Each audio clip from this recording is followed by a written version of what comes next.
6억을 주고 들어온 이곳에서 비상벨을 눌렀지만 아무도 오지 않았습니다. 30분이 지나도 1시간이 지나도 혼자였습니다. 호텔이라고, 천국이라고 했지만 왜? 이곳엔 병원도 없고 간호사도 없고 나를 지켜줄 사람이 아무도 없는 걸까요? 평생 모은 돈으로 자식에게 짐이 되지 않으려 했던 선택이 어떻게 이런 악몽이 될 수 있었을까요? 이건 단순한 계약 위반이 아닙니다. 조직적 사기입니다. 그리고 이 일은 지금 이 순간에도 어디선가 반복되고 있습니다. 만약 당신이 혹은 당신의 부모님이 실버타운 입주를 고민 중이라면 이 영상을 끝까지 봐주세요. 30분이 당신의 노후를 지킬 수 있습니다. 그리고 영상을 시작하기 전 부탁 하나만 드리겠습니다. 이 이야기가 더 많은 분들께 전해질 수 있도록 좋아요 버튼을 눌러주세요. 그리고 구독 버튼 옆 알림 설정까지 해주시면 앞으로도 당신과 가족을 지키는 정보를 가장 먼저 받아보실 수 있습니다. 여러분의 작은 클릭 하나가 누군가의 6억, 누군가의 노후를 지킬 수 있습니다. 그럼 지금부터 67세 김영자 씨의 이야기를 시작하겠습니다. 2024년 4월 15일 제 인생에서 가장 설레던 날이었습니다.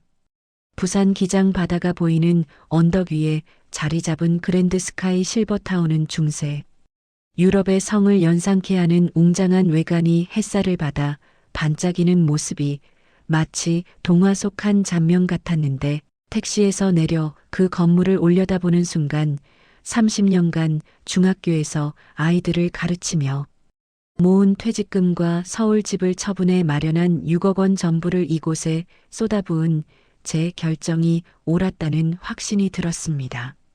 로비에 들어서니 대리석 바닥이 반짝이며 천장엔 샹들리에가 걸려 있었는데 한쪽 벽면을 차지한 그랜드 스카이 호텔 로고가 새겨진 대형 액자를 보니 정말 호텔보다 더 고급스러워 보였습니다. 안내 데스크에서 젊은 여직원이 환하게 웃으며 다가와 건넨 웰컴 티 세트는 은은한 금빛 테두리에 호텔 로고가 우아하게 새겨진 도자기였는데 손에 쥐는 순간 느껴지는 묵직한 무게감에 내가 정말 이런 곳에 입주하는구나 싶었습니다.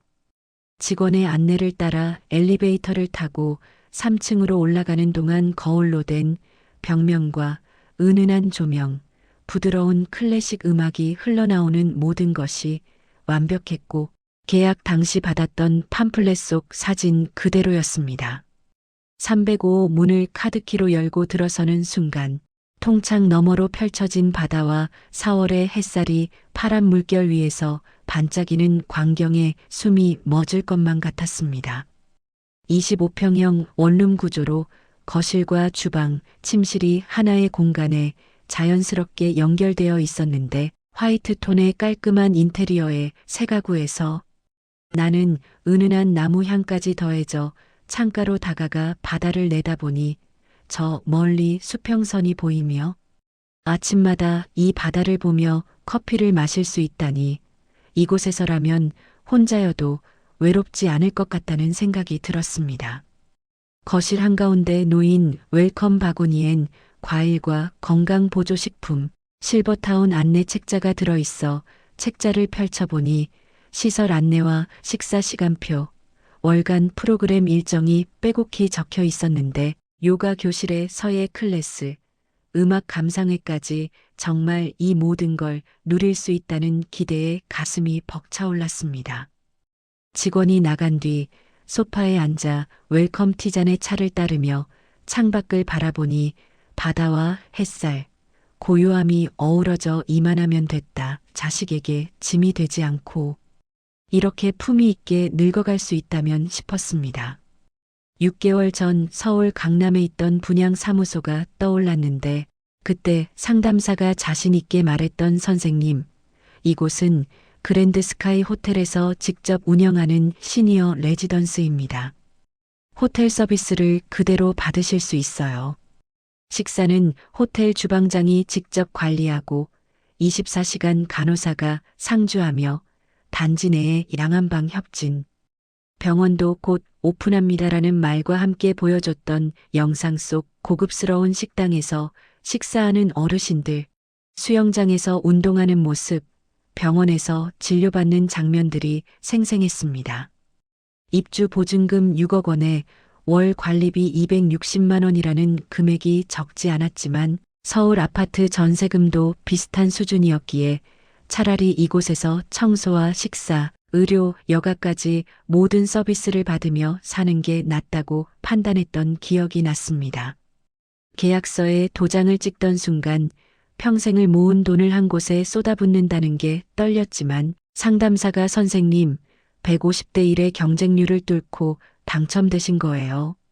정말 운이 좋으세요라며 건넨 그 말이 저를 안심시켰던 게 이렇게 많은 사람이 원하는 곳이라면 분명 좋은 곳일 거라 믿었기 때문이었습니다. 차를 한 모금 마시니 따뜻했고 창밖, 바다에서 갈매기 한 마리가 날아가는 모습을 보며 이제 괜찮을 거라고 스스로에게 말했습니다. 짐을 풀기 시작하니 옷가지와 책, 사진 몇 장 정도로 많지 않았는데 서울 집을 정리하며 대부분을 버렸기 때문이었습니다. 새로운 시작이니까 과거는 최소한만 가져오기로 했었죠. 서랍장 위에 놓은 액자 하나는 아들 사진이었는데 23살 때 찍은 증명사진 속 아들은 교통사고로 세상을 떠난 지 벌써 40년이 넘었고 이제 제 나이가 67세니 아들보다 44년을 더 산 셈이었습니다. 아들 얼굴을 쓰다듬으며 엄마 이제 좀 쉴게. 너무 오래 버텼지 속으로 중얼거렸습니다. 저녁 6시가 되어 안내 책자에 따라 1층 식당으로 내려가니 엘리베이터 문이 열리자 복도 끝에서 은은한 음악 소리가 들렸는데 식당 문을 열자 넓은 공간에 테이블이 20개 정도 놓여 있었고 벽면엔 대형 창이 있어 바다가 보였으며 이미 몇몇 어르신들이 자리에 앉아 계셨는데 모두들 단정한 옷차림이었습니다. 직원이 안내한 창가 자리 테이블 위엔 하얀 천이 깔려 있었고 그랜드 스카이 로고가 새겨진 접시와 수저가 정갈하게 놓여 있어 메뉴판을 받아보니 오늘의 저녁은 연어 스테이크, 샐러드, 된장국, 밥으로 호텔 식사 같아 기대가 됐습니다. 식사가 나와 접시에 담긴 연어를 한 입 베어 물어보니 생각보다 평범했는데 호텔 음식이라고 하기엔 조금 밍밍했지만 첫날이니까 아직 주방이 적응 중일 수도 있겠지 싶어 넘어갔습니다. 식사를 마치고 로비를 거쳐 방으로 돌아오는 복도는 여전히 조용했고 가끔 다른 호실에서 TV 소리가 희미하게 들리는 걸로 봐서 모두들 저처럼 혼자 계신가 보다 싶었습니다. 305 문을 열고 들어와 어둑해진 거실에 불을 켜니 창밖으로 보이던 바다가 검은 수평선으로 변해 있었고 멀리 등대 불빛이 깜빡이는 모습을 보며 침대에 누워 천장을 바라보니 고요했는데 너무 고요해서 서울집에선 밤에도 찻소리와 사람들 목소리가 들렸는데 이곳은 그런 소리조차 없었습니다. 눈을 감으며 괜찮을 거야. 새로운 시작이야. 내일부터는 다른 입주자분들도 만나고 프로그램도 참여하면서 지내다 보면 익숙해질 거야 생각했지만 왜일까요? 가슴 한쪽이 답답하며 뭔가 불안했는데 이유를 알 수 없었습니다. 분명 모든 게 완벽한데 시설도 좋고 서비스도 친절하고 바다도 아름다운데 다시 눈을 뜨니 어둠 속에서 천장에 비상벨이 희미하게 보였고 빨간 불빛이 깜빡이는 모습을 보며 만약 밤에 쓰러지면 저 버튼을 누르면 정말 누가 올까 하는 생각이 들었는데 오늘 하루 동안 복도에서 간호사 같은 사람은 한 번도 보지 못했기 때문이었습니다. 고개를 저으며 왜 이런 생각을 하는 걸까? 계약서에 다 써 있었잖아. 24시간 간호사 상주, 비상호출 시스템 속으로 되뇌었지만 창밖을 바라보니 등대 불빛이 여전히 깜빡이는 모습이 마치 경고하듯 느껴졌고 그날 밤 잠이 오지 않았습니다. 입주 일주일째가 되어 테이블 위에 놓인 관리비 청구서를 뜯어보니 공용 관리비 85만 원, 식사비 72만 원, 생활지원비 48만 원, 난방비 12만 원, 기타 23만 원으로 합계 260만 원이 나왔는데 계약할 때 들었던 금액 그대로였지만 세부 항목을 보니 답답했습니다. 특히 생활지원비가 48만 원이나 되는데 도대체 어떤 생활을 지원한다는 건지, 기타 항목 23만 원은 또 뭔지 알 수가 없었습니다. 책자에 적힌 번호로 관리사무소에 전화를 걸어 세부 항목을 물으니 생활지원비는 청소와 시설관리, 각종 서비스 제공 비용이고 기타는 공용시설 유지 보수비라는데 자세한 건 나중에 서면으로 안내하겠다며 다른 문의사항이 있냐는 식으로 얼버무렸습니다. 병원은 언제쯤 오픈하냐고 물으니 지금 인허가 절차 진행 중이니 조금만 기다려 달라는 답변뿐이었는데 얼마나 기다려야 하냐고 다시 물으니 정확한 일정은 아직 모르겠고 빠른 시일 내에 공지하겠다며 통화를 끊어버렸습니다. 빠른 시일, 조금만 기다려달라는 말이 일주일 동안 벌써 세 번째였습니다. 식당으로 내려가니 아침 8시 테이블엔 이미 몇몇 어르신들이 앉아 계셨는데 서로 인사는 나누지만 대화는 거의 없이 각자의 테이블에서 조용히 식사할 뿐이었습니다. 오늘 아침 메뉴판을 받아보니 토스트, 샐러드, 우유, 과일이라 적혀 있었는데 식판이 나왔을 땐 토스트 2조각, 양상추 몇 입, 방울토마토 3개, 우유 한 팩뿐이어서 직원에게 과일은 어디 있냐고 물으니 오늘 과일은 품절이라는 답변만 돌아왔습니다. 토스트를 한 입 베어 물어보니 차갑고 딱딱했는데 데우지도 않은 식빵에 버터도 잼도 없었고 샐러드는 신선하지 않아 양상추 끝이 갈색으로 변해 있는 걸 보니 옆 테이블 할머니가 작은 목소리로 이게 72만 원짜리 식사라니 중얼거리는 소리가 들렸고 저도 모르게 고개를 끄덕이며 한 끼당 2만 4천 원인데 이 정도 식사라니 편의점 도시락이 더 나을 것 같다는 생각이 들었습니다. 식사를 마치고 1층 로비로 나와 복도 끝에 보이는 커뮤니티 센터라고 적힌 문을 열어보니 불이 꺼져 있어 스위치를 올렸지만 켜지지 않았고 희미한 창문빛으로 내부를 살펴보니 먼지가 쌓인 요가, 매트와 구석에 쌓인 의자들, 선반엔 오래된 책 몇 권만 놓여 있는 걸로 봐서 아무도 사용하지 않는 공간임이 분명했습니다. 계약할 때 봤던 요가실, 독서실, 음악 감상실이 있다던 그곳이 이런 상태라니. 문을 닫고 나와 3층으로 올라가는 복도를 걷는데 옆 호실 문이 열리며 60대 초반으로 보이는 여성분이 나오셨고 서로 안녕하세요. 인사를 나누니 새로 오신 분이냐며 자신은 304호 박미선이라고 소개했습니다. 여기 적응은 잘하고 있냐는 미선 씨 질문에 아직은 적응 중이라 답하니 처음엔 다들 그렇고 자기도 6개월 됐는데 이제 좀 익숙해졌다며 밝게 웃었지만 얼굴엔 피곤함이 묻어났고 눈가엔 어두운 그림자가 있었습니다. 혹시 식사는 만족하냐고 조심스럽게 물으니 미선 씨의 표정이 잠깐 굳었다가 다시 웃으며 그냥 먹을 만해요. 나이 들면 입맛도 없어지잖아요 라고 답했는데 그 말이 거짓처럼 들렸고 곧 그럼 전 들어가 볼게요. 또 봬요 하며 문을 닫는 모습을 보니 복도에 혼자 남겨진 기분이었습니다. 방으로 돌아와 소파에 앉으니 테이블 위엔 입주 첫날 받았던 그랜드 스카이 찻잔이 놓여 있었는데 금빛 테두리와 우아한 로고를 손으로 쓰다듬으며 이게 전부였구나. 호텔 서비스라던 것의 전부가 웰컴 티 세트 하나 싶었습니다.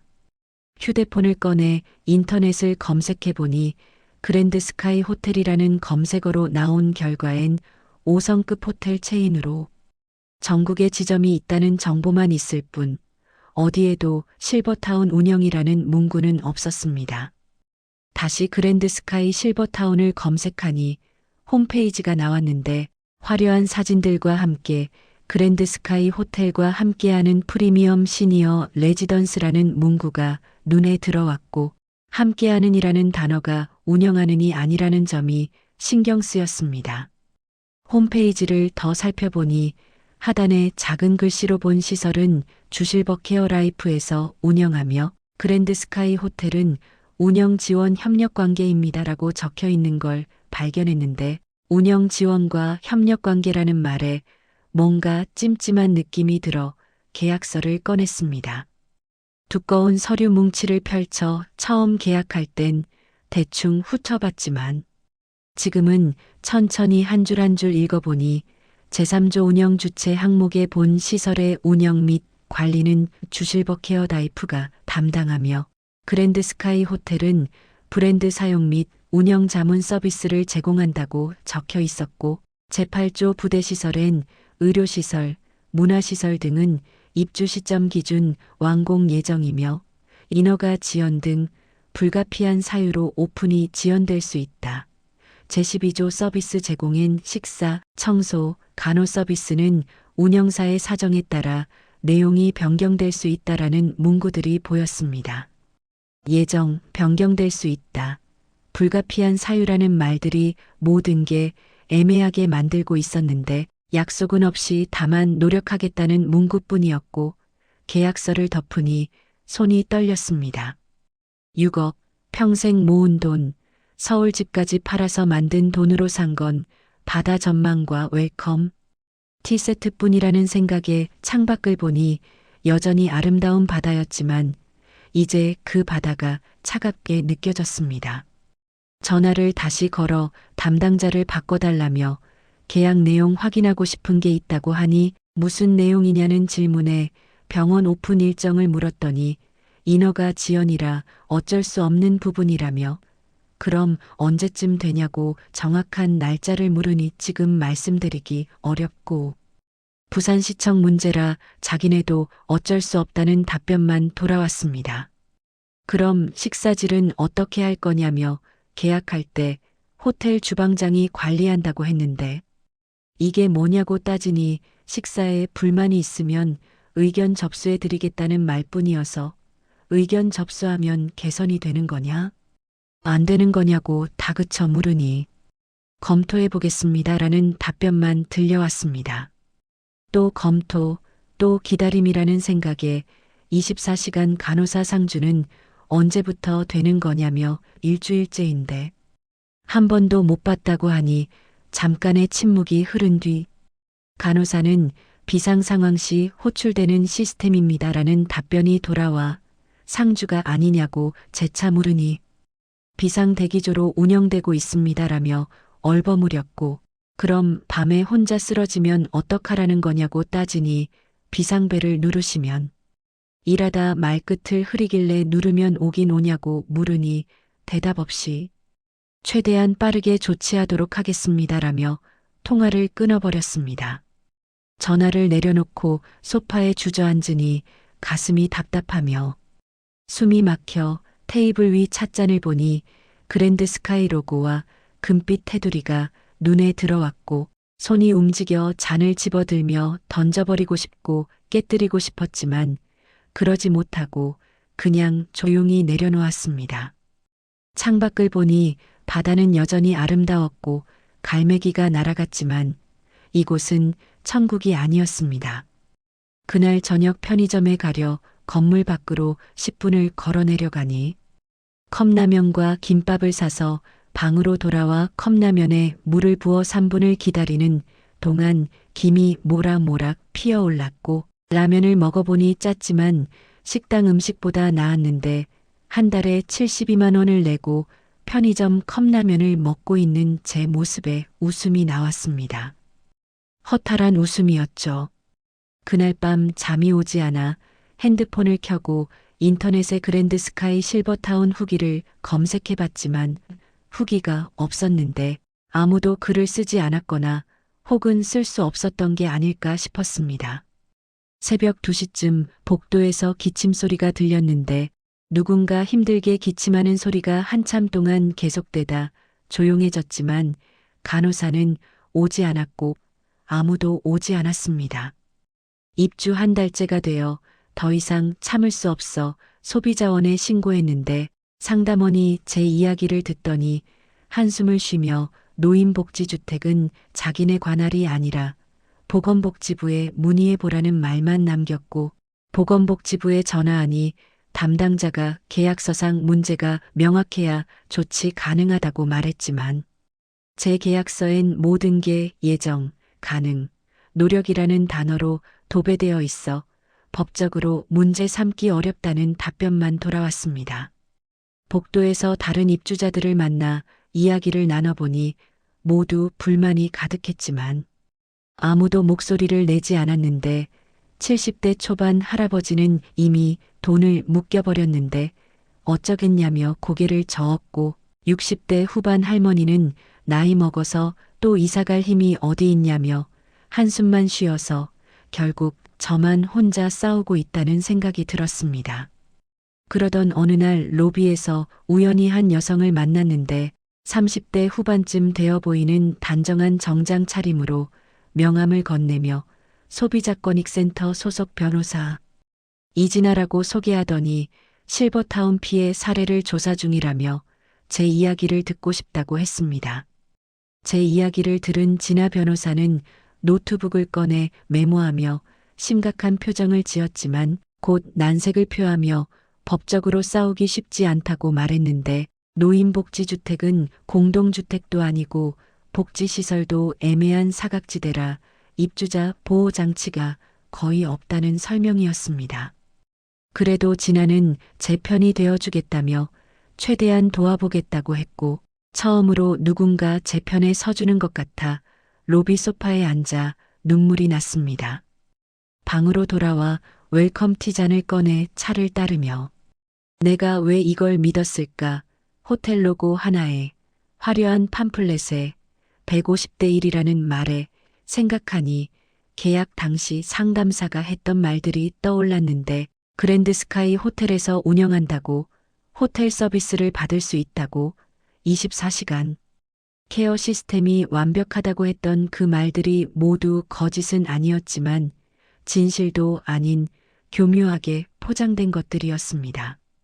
냉장고를 열어보니 편의점 도시락, 컵라면, 김밥만 들어 있었는데 72만 원씩 식비를 내면서도 결국 이렇게 사 먹고 있었고 다른 입주자들도 마찬가지여서 복도를 지나다 보면 각 호실에서 라면 끓이는 냄새가 났습니다. 저녁 무렵 박미선 씨가 문을 두드려 들어와 소파에 앉더니 한참을 말이 없다가 천천히 입을 열어 사실 자기도 힘들었다며 6개월 전 입주했을 때 천국인 줄 알았는데 한 달도 안 돼 약속들이 무너지기 시작했고 비상벨을 눌렀는데 아무도 오지 않았던 날 밤에 어지러워 쓰러졌는데 30분을 바닥에 누워 있다가 결국 스스로 일어나 택시 타고 병원에 갔던 일을 털어놓았습니다. 미선 씨는 눈물을 글썽이며 그래도 참았다고 딸한테 연락하면 걱정할까봐 자식한테 짐 되기 싫어서 그냥 혼자 버텨왔다고 말했고 우린 그날 밤 서로의 상처를 나누며 같은 처지, 같은 외로움을 느꼈는데 미선 씨가 떠나며 우리 참으면 안 된다. 이대로는 안 된다고 말했지만 막상 뭘 할 수 있을까 싶었습니다. 늙은 여자 둘이서 밤에 창밖을 보니 커뮤니티 동 건물이 보였는데 불이 꺼진 채 방치된 저 건물엔 뭐가 있을까? 왜 아무도 사용하지 못하게 하는 걸까 하는 생각이 들어 다음 날 아침 일찍 1층으로 내려가 커뮤니티 동으로 가는 연결.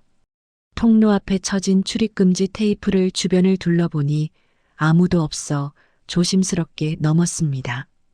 복도는 어두워 핸드폰 손전등을 켜니 벽엔 금이 가 있었고 천장에서 물이 뚝뚝 떨어지며 곰팡이 냄새가 진동했는데 한때 로비였을 공간에 도착하니 무너진 천장과 곰팡이 핀 벽, 쓰러진 가구들 사이.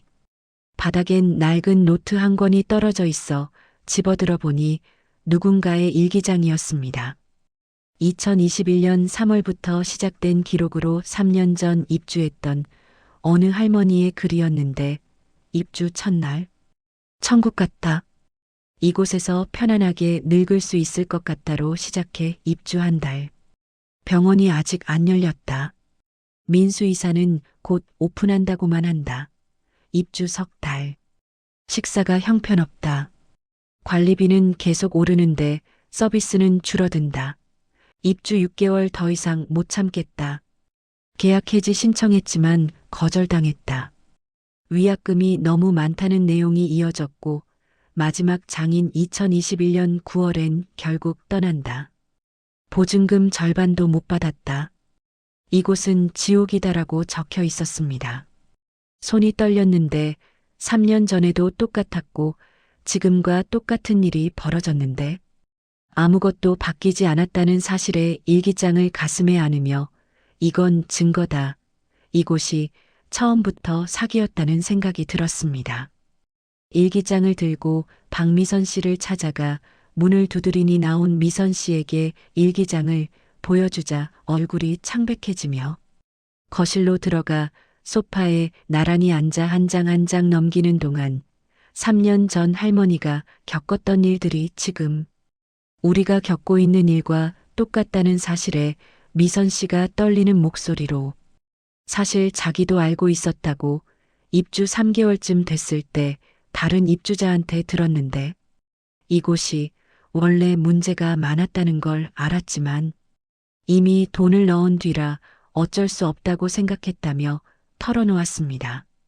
우린 이진아 변호사에게 연락해 일기장 사진을 찍어 보냈고 1시간 뒤 진아가 실버타운으로 와서 미선 씨 방에서 셋이 모여 일기장을 꼼꼼히 살펴본 진아는 이게 중요한 증거라며 과거부터 반복된 피해를 입증할 수 있다고 했지만 이것만으론 부족하다며 더 많은 피해자가 필요하고 함께 목소리를 내야 한다고 말했습니다. 미선 씨가 여기 입주자 대부분이 불만을 갖고 있지만 다들 나이 들고 힘이 없어서 참고 있고 자식들한테 걱정 끼치기 싫어서 말도 못한다고 하니 진아가 입주자 모임 같은 게 있냐고 물었고 미선 씨가 고개를 저으며 노인복지주택은 입주자 대표회의를 구성할 수 없다고 일반 아파트랑 다르고 모든 결정은 운영사가 한다고 말하는 게 더 이상했습니다. 우리 돈으로 산 집인데 우리가 모여서 회의도 할 수 없다니. 진아는 노트북을 펴고 노인복지주택은 법적으로 복지시설로 분류되어 일반 아파트에 적용되는 공동주택관리법이 적용 안 되고 입주자들은 관리비 내역을 볼 권리도 운영에 참여할 권리도 없다고 설명했는데 미선 씨가 황당하다는 표정으로 그럼 우린 뭐예요? 그냥 돈만 내는 손님이에요? 라고 묻자 진아가 고개를 끄덕이며 법적으로는 그렇다고 운영사 마음대로 해도 제재할 방법이 없는 게 이 제도의 맹점이라고 답했습니다. 우린 한참 말이 없다가 진아가 다시 입을 열어 그래도 방법이 있다며 집단으로 민사소송을 제기하는 것, 허위가장 광고와 계약 위반으로 손해배상을 청구하는 것, 여러 명이 함께하면 승산이 있다고 말했지만 문제는 입주자들을 설득하는 거였는데 70대, 80대 어르신들에게 소송을 하자고 설득하는 게 쉬울까 싶었지만 미선 씨가 자기가 아는 사람들한테 먼저 물어보겠다며 307호 할머니, 408호 할아버지, 509호 부부가 다들 불만이 많으니 한번 모아보겠다고 나섰습니다. 일주일 뒤 미선 씨 방에 입주자 5명이 모였는데 모두 60대 후반에서 70대 초반으로 진아 변호사도 함께했고 첫 발언은 70대 초반 김순덕 할머니로 1년 전 입주했는데 약속된 것 중 지켜진 게 하나도 없다며 병원도 없고 간호사도 없고 식사는 형편없고 월 관리비 260만 원이 어디에 쓰이는지 알 수가 없다고 말씀하셨습니다.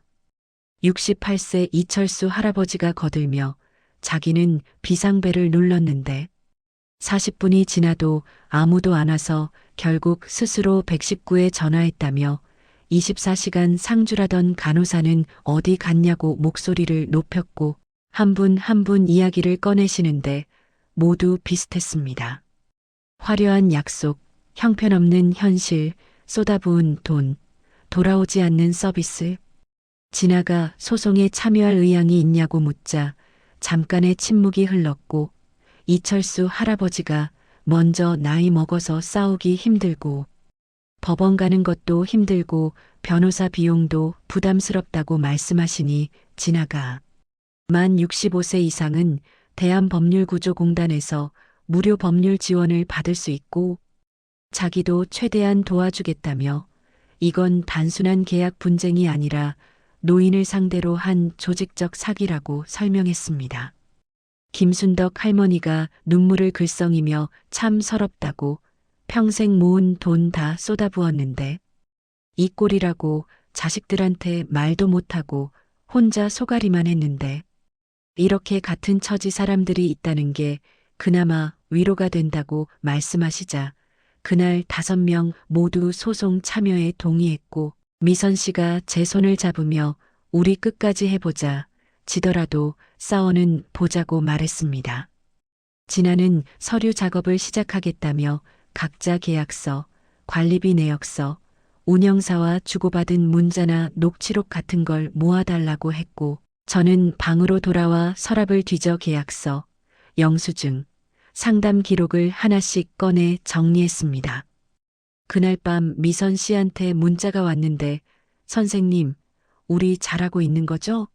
무섭긴 한데 그래도 혼자가 아니라서 다행이에요라는 내용의 네, 우리 함께 해봐요라고 답장을 보내고 창밖을 보니 커뮤니티 동은 여전히 어둠 속에 방치되어 있었지만 이제 우린 혼자가 아니었습니다.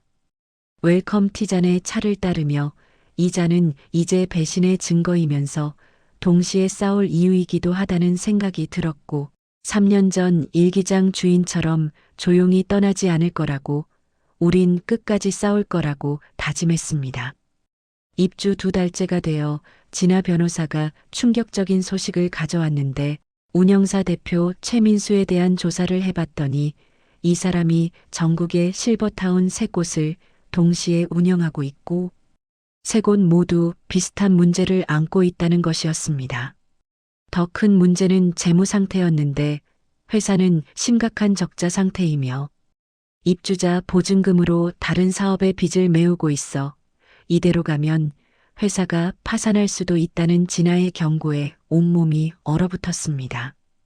파산이라는 말에 그럼 우리 보증금은 어떻게 되는 건가요? 라고 묻자 진아가 회사가 파산하면 법원의 회생 절차를 거치게 되고 그때 채권자들이 순위대로 돈을 받는데 문제는 실버타운 입주자들이 그 순위에서 밀린다는 것. 은행과 거래처, 직원 급여 다음이라 최악의 경우 보증금을 거의 못 받을 수도 있다고 설명했습니다. 6억이 증발할 수도 있다는 말에 미선 씨가 울음을 터뜨렸고 다른 입주자들도 경악하며 우리가 모은 평생 저축이 집을 팔아 만든 돈이 그렇게 사라질 수 있다는 사실에 믿을 수가 없었는데 진아는 서둘러야 한다며 파산 전에 소송을 제기하고 보증금 보호를 위한 가처분 신청을 해야 하며 더 많은 입주자를 모아야 한다고 말했습니다. 우리는 움직이기 시작해 복도에서, 식당에서, 로비에서 다른 입주자들을 만나 조심스럽게 이야기를 꺼냈는데 대부분은 알고 있었고 문제가 심각하다는 걸 알면서도 대부분은 싸우는 게 두려워했습니다. 75세 박영희 할머니는 나이 많아서 힘들다며 그냥 참고 살다 죽으면 그만이라고 자식들한테 짐 되기 싫다며 거절했지만 69세 정미자 할머니는 분노하며 이건 사기라고 가만히 있으면 안 된다며 자기도 참여하겠다고 나서서 일주일 만에 입주자 15명이 모였는데 전체 입주자의 3분의 1 정도로 적지 않은 숫자였습니다. 그런데 그날 밤 이상한 일이 벌어졌는데 운영사에서 갑자기 공지문을 돌렸고 커뮤니티 시설 리모델링 계획 안내라는 제목으로 6개월 내에 수영장, 헬스장, 도서관을 새로 단장하고 식사질도 개선하며 병원도 곧 오픈한다는 내용이었습니다. 입주자들이 흔들리기 시작해 어떤 분은 운영사가 노력하는 것 같다며 소송을 제고해야 하는 거 아니냐고 했지만 미선 씨가 화를 내며 이게 몇 번째냐고 맨날 곧만 외치다가 아무것도 안 하는 게 이 사람들이라며 이번에도 똑같을 거라고 말했습니다. 저도 의심스러웠는데 왜 하필 지금인가 소송 이야기가 나오니까 갑자기 개선한다는 건 우리를 회유하려는 수작 같아 진아에게 이거 믿어도 되냐고 물으니 진아는 단호하게 절대 안 된다고 이런 약속은 법적 구속력이 없고 또 속는 거라고 답했지만 흔들리는 사람들이 있어 결국 15명 중 3명이 빠지며 그래도 참고 살겠다고 나이 들어 싸우는 게 너무 힘들다고 말했습니다. 12명이 남았고 그날 저녁 저는 혼자 폐쇄된 커뮤니티 동으로 다시 가서 리모델링 한다던 그 시설을 정말 할 생각이 있는지 확인하고 싶어 어둠 속에서 핸드폰, 손전등을 켜고 수영장으로 가는 복도를 지나니 벽지가 뜯겨나가고 천장엔 커다란 구멍이 뚫려 있었으며 물이 고여 곰팡이가 번식하고 있었습니다. 수영장 문을 열어보니 텅 비어 있었는데 물은 없고 바닥엔 쓰레기만 가득했으며 타일이 깨지고 벽엔 금이가 있어 이곳을 6개월 안에 리모델링 한다는 게 말도 안 되는 소리였고 도서관으로 향하니 책장은 쓰러져 있었고 의자는 부서져 있었으며 바닥엔 물이 고여 있고 곰팡이가 벽 전체를 뒤덮고 있어 핸드폰으로 사진을 찍어 증거로 남겼습니다.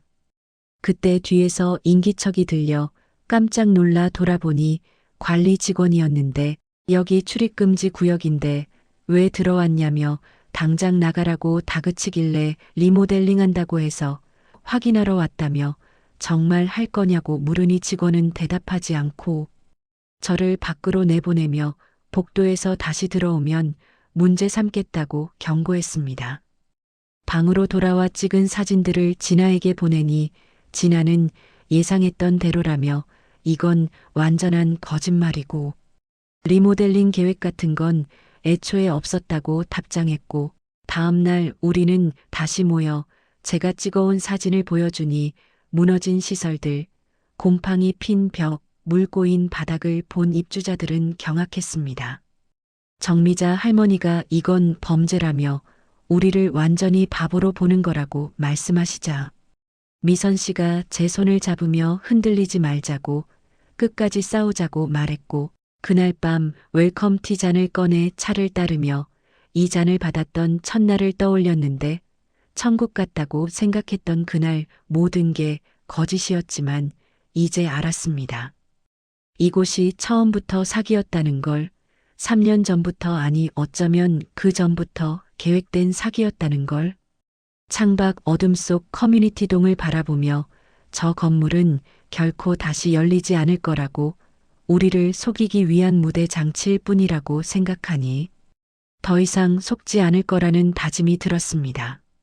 입주석 달째 아침에 눈을 뜨니 휴대폰에 미선 씨 문자가 와 있었는데 뉴스 링크와 함께였고 손이 떨리며 기사를 읽어보니 그랜드 스카이 실버타운 운영사 입주자 보증금 유용 의혹 검찰 수사 착수라는 제목으로 주실버 케어라이프가 전국 3곳의 실버타운 입주자 보증금 총 250억 원을 다른 사업에 유용한 정황이 포착됐고 대표 최민수는 현재 연락 두절 상태이며 회사는 사실상 운영 중단이라는 내용의 숨이 막혔습니다. 6억, 제 6억이 어디론가 사라진 거였는데 복도로 나가니 다른 입주자들도 뉴스를 본 듯 여기저기서 울음소리가 들렸고 누군가는 자식에게 전화하며 울고 있었습니다.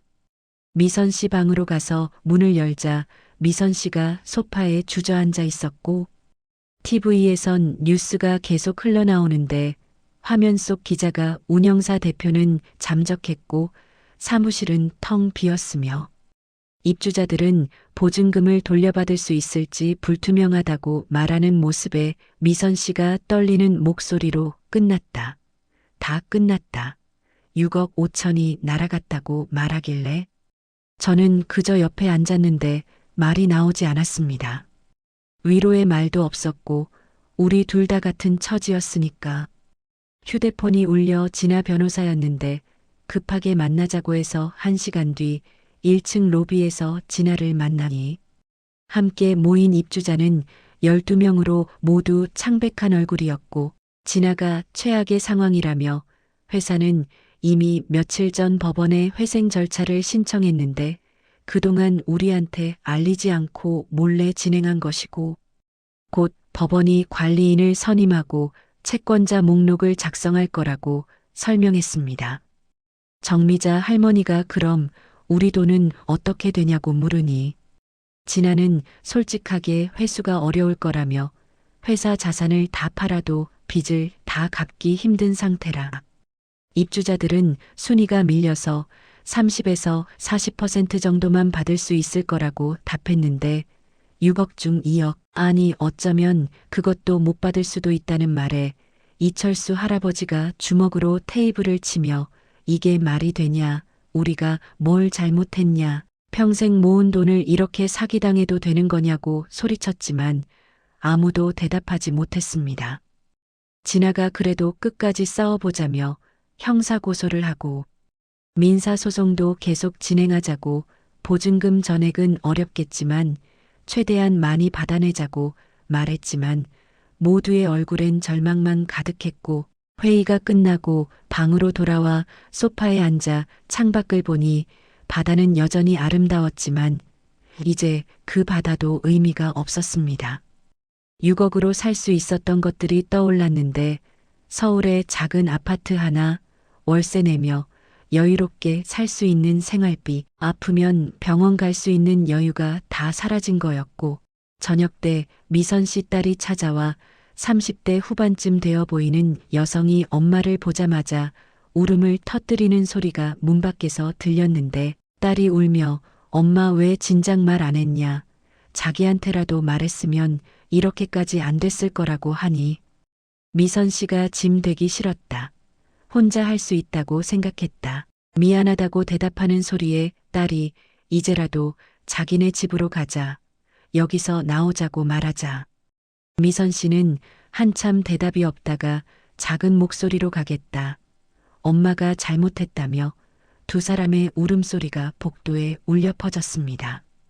저는 문을 닫았는데 더 이상 들을 수 없었고 혼자 방에 앉아 저는 어디로 가야 할까? 미선 씨처럼 기댈 자식도 없는데 2억으로 무엇을 할 수 있을까 생각하며 테이블 위 웰컴 티 잔을 보니 그랜드 스카이 로고와 금빛 테두리가 이제는 보기만 해도 구역질이 났습니다. 잔을 집어들며 던져버릴까 깨뜨려버릴까 싶었지만 그러지 못했는데 이건 증거니까, 제가 어떻게 속았는지 보여주는 증거니까.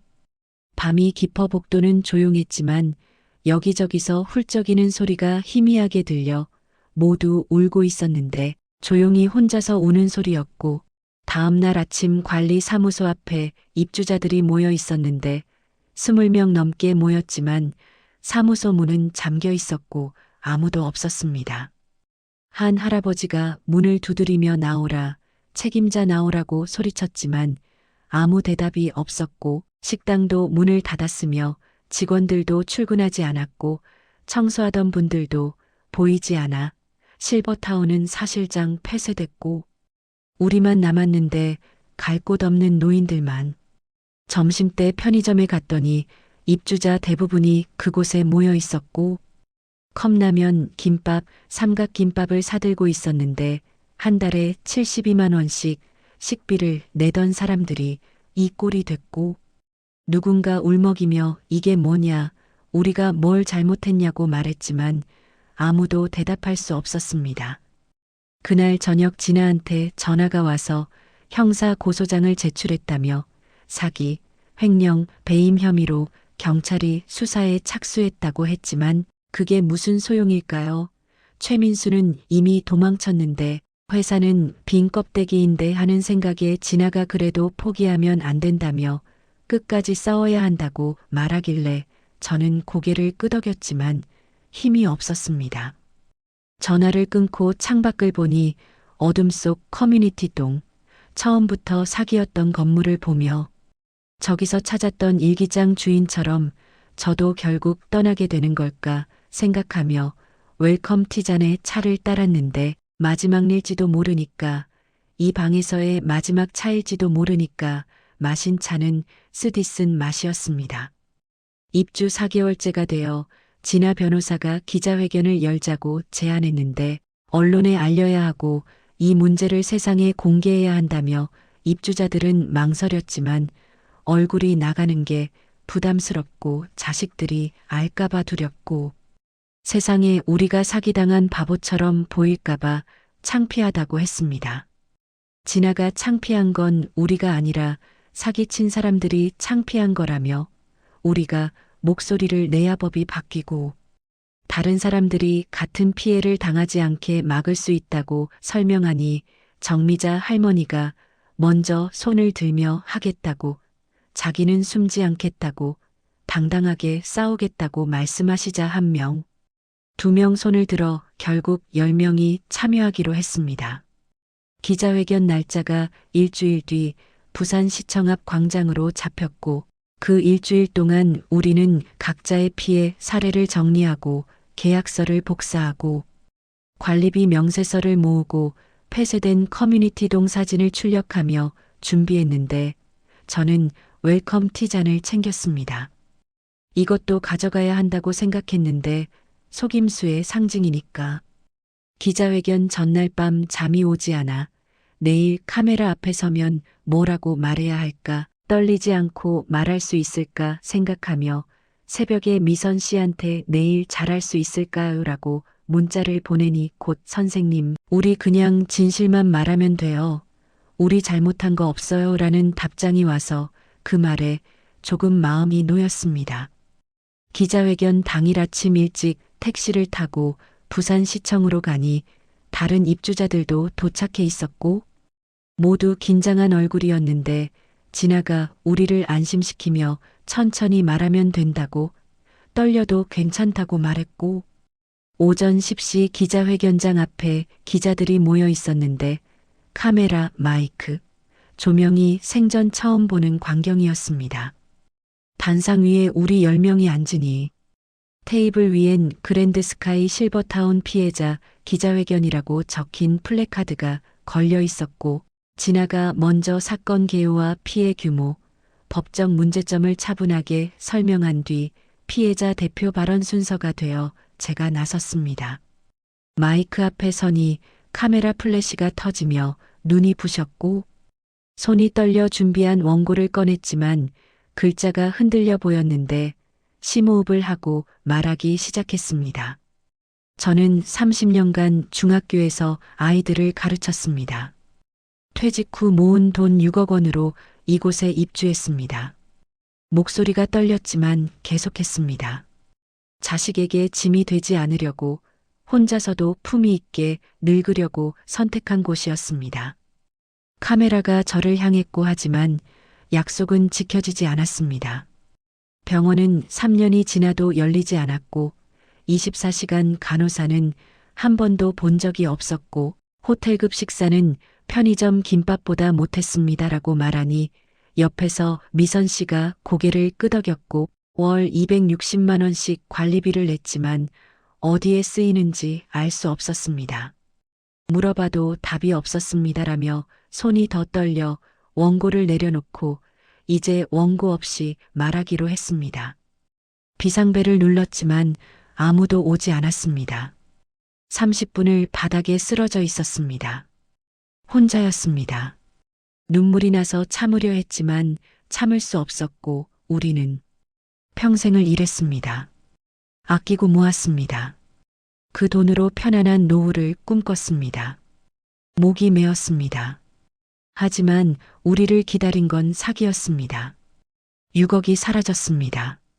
이제 갈 곳도 없습니다.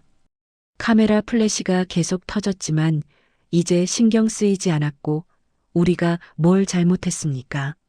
나이 들었다는 게 잘못입니까? 혼자라는 게 잘못입니까? 라며 테이블 위에 웰컴 티잔을 올려놓고 이게 우리가 받은 전부입니다. 6억짜리 호텔 서비스의 전부. 찻잔 하나라고 말하니 정적이 흘렀고 부디 이 이야기를 들어주십시오. 그리고 도와주십시오. 우리 같은 피해자가 더 이상 나오지 않도록 라고 말하고 자리에 앉으니 미선 씨가 제 손을 잡아줬습니다. 다음은 정미자 할머니 차례였는데 그분은 더 분노에 차 있었고 저는 7억을 투자했습니다. 남편이 평생 일해서 모은 돈입니다. 남편은 2년 전 세상을 떠났습니다. 유언이 있었습니다. 좋은 곳에 가서 편히 지내라고라며 목소리가 떨렸고 남편 약속 지키려고 이곳에 왔습니다. 하지만 남편 돈을 도둑 맞았습니다. 남편한테 뭐라고 말해야 합니까? 라며 할머니가 울자 옆에 앉은 다른 입주자들도 함께 울었습니다. 이철수 할아버지도 박영희 할머니도 김순덕 할머니도 한 분 한 분 자기 이야기를 하셨고 기자회견이 끝나자 기자들이 질문했는데 정부 대책은 없었나요? 라는 질문에 진아가 노인복지주택은 법적 사각지대라며 공동주택도 아니고 복지시설도 아니라 입주자 보호장치가 없다고 답했고 보증금은 얼마나 돌려받을 수 있나요? 라는 질문엔 회생 절차상 30에서 40% 정도이고 최악의 경우 그것도 어려울 수 있다고 대표는 어디 있나요? 라는 질문엔 잠적 상태이고 경찰이 수배 중이라고 답했습니다. 기자회견이 끝나고 우리는 택시를 타고 실버타운으로 돌아왔는데 모두 지쳐 있었지만 뭔가 후련하기도 했고 저녁 뉴스에 우리가 나왔는데 기자회견 장면, 제가 우는 모습, 웰컴 티잔이 화면에 나왔고 뉴스 앵커가 노인복지주택 사기 피해가 심각한 수준입니다. 하지만 현행법상 피해자 보호장치가 미비해 대책 마련이 시급합니다라고 말하는 모습을 봤습니다. 휴대폰에 문자가 쏟아졌는데 아는 사람들과 옛날 제자들이 뉴스 봤다고 응원한다고 힘내라고 보내왔고 미선 씨한테도 딸에게서 연락이 왔다며 뉴스 봤다고 엄마 용기 있다고 자랑스럽다고 했다는 말을 전해줬습니다. 그날 밤 혼자 차를 마셨는데 웰컴 티잔의 차를 따르며 이제 이 잔은 다른 의미가 됐다고 싸움의 상징이 됐다고 생각하며 창밖을 보니 여전히 아름다운 바다였지만 이제 그 바다를 보는 제 마음은 달랐습니다. 우리는 숨지 않았고 부끄러워하지 않았고 당당하게 싸웠으니 이제 마지막이 남았다고 생각했습니다. 입주 6달째가 되어 법원 판결이 나왔는데 주식회사 실버케어라이프는 사기, 횡령, 배임 혐의로 유죄이고 대표 최민수는 징역 5년이었지만 그는 여전히 도피 중이어서 판결문만 있을 뿐 실제 처벌은 없었고 민사소송도 승소했는데 허위과장 광고와 계약 위반으로 손해배상 판결이 났지만 회사는 이미 회생 절차에 들어간 상태라 채권자 명단에서 우리는 후순위였습니다. 진아가 최종 결과를 통보했는데 보증금 중 평균 35% 정도 회수 가능하고 빠르면 6개월 후, 늦으면 1년 후 지급이라며 6억 중 2억 1천만 원, 서울에 전세 하나 구하기도 어려운 돈만 돌아온다는 소식에 입주자들은 하나둘 떠나기 시작했는데 자식 집으로 가는 사람, 작은 원룸을 구하는 사람, 지방 요양원으로 가는 사람들이 생겼습니다. 미선 씨는 딸네 집으로 들어가게 되어 짐을 싸는 날 제 방에 들렀는데 선생님, 전 자식한테 짐이 되는 게 싫어서 여기 왔는데 결국 이렇게 됐네요 라며 눈가가 붉어지자 그래도 선생님 만나서 다행이었어요. 혼자였으면 못 버텼을 거예요 라고 말하며 우리는 말없이 껴안았는데 같은 상처를 나눴던 사람, 함께 싸웠던 사람이었고 미선 씨가 떠난 뒤 복도는 더 조용해졌습니다.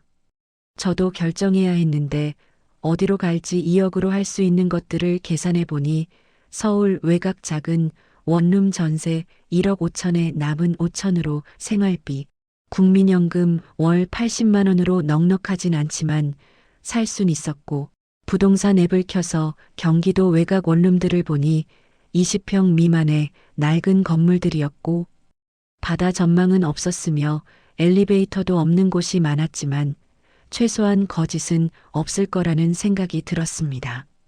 진아가 마지막으로 서류 뭉치를 건네며 할머니, 이거 다른 어르신들께 꼭 알려주세요라며 실버타운 계약 전 체크리스트를 주었는데 페이지를 넘기며 확인해야 할 것들, 요구해야 할 서류들, 피해 시 신고처를 보니 진아가 우리가 싸운 게 헛되지 않았어요.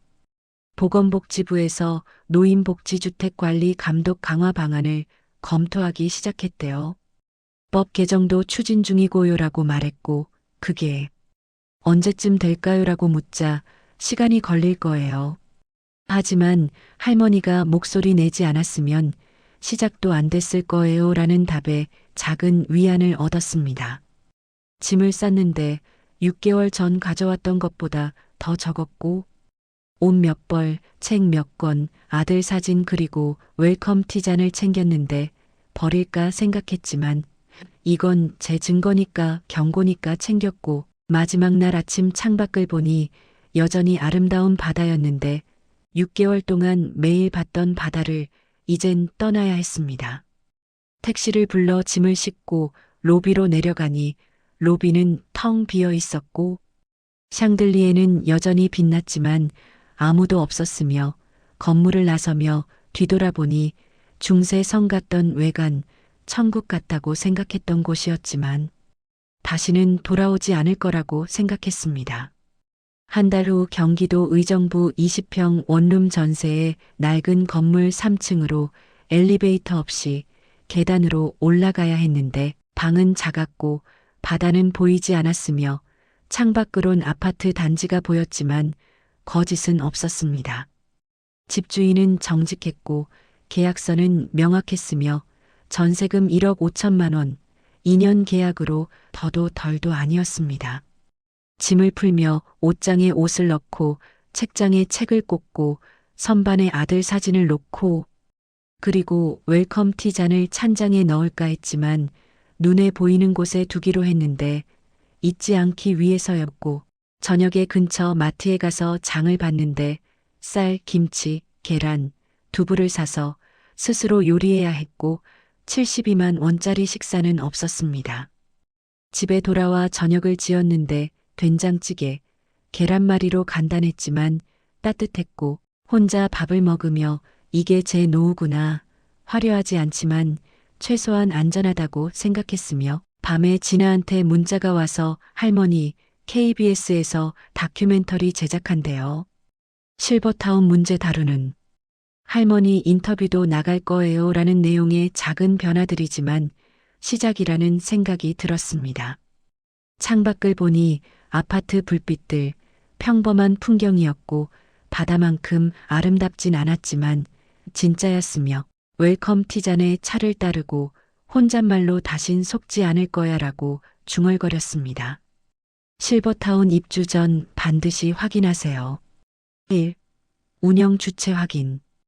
호텔 운영과 호텔 운영 지원은 완전히 다르므로 계약서에 명시된 실제 운영법인명을 확인하고 운영법인의 사업자 등록증과 최근 3년간 재무제표를 요구하세요. 2. 시설 완공 여부.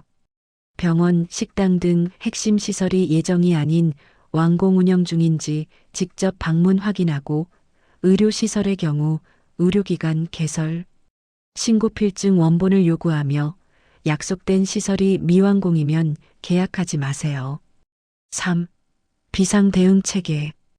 24시간 간호사 상주 와대기는 완전히 다르므로 근무표를 요구하여 실제 상주 여부를 확인하고 비상벨 시스템의 실제 작동을 눈앞에서 시연 요구하세요.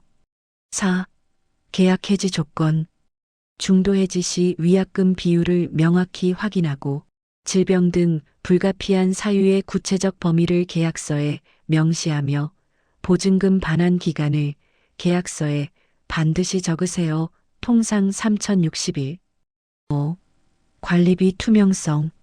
월 관리비 세부 항목 인건비, 식비, 시설비 등을 서면으로 요구하고 과거 3년간 관리비 변동 내역을 요청하며 관리비 인상 기준과 상한선을 계약서에 명시하세요. 6. 입주자 권리.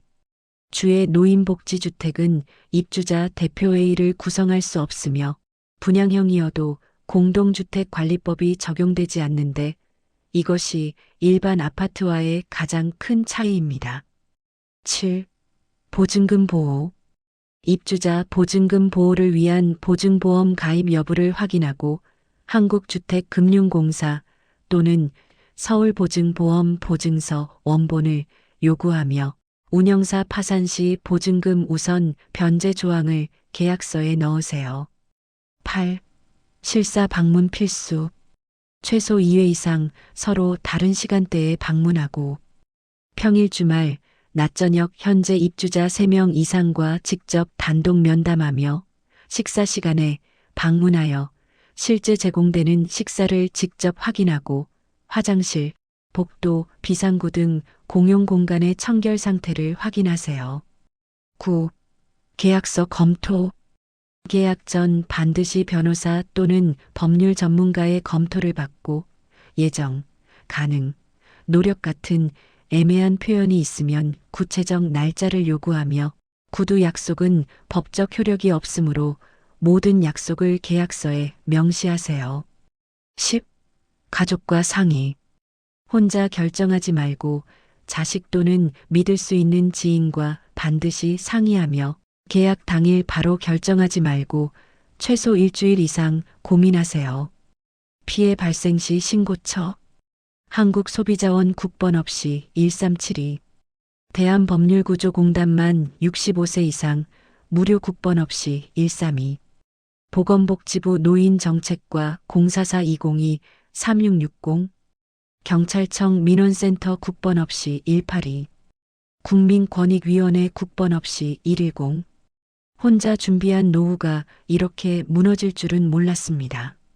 하지만 배웠습니다. 화려한 광고 뒤에 숨겨진 진실을 보는 법을, 계약서의 작은 글씨까지 읽는 법을, 그리고 무엇보다 도움을 청하는 것이 짐이 되는 게 아니라는 것을. 창밖을 바라보며 만약 이 이야기를 듣는 누군가가 있다면 부디 제 실수를 반복하지 마세요. 노후는 준비하는 게 아니라 지키는 겁니다. 계약서 한 장으로라고 말합니다. 이 이야기는 실제 사례를 바탕으로 제작되었습니다. 2025년 현재 전국 실버타운 입주자 중 약 15%가 비슷한 피해를 겪고 있습니다. 당신의 노후를 지켜주세요.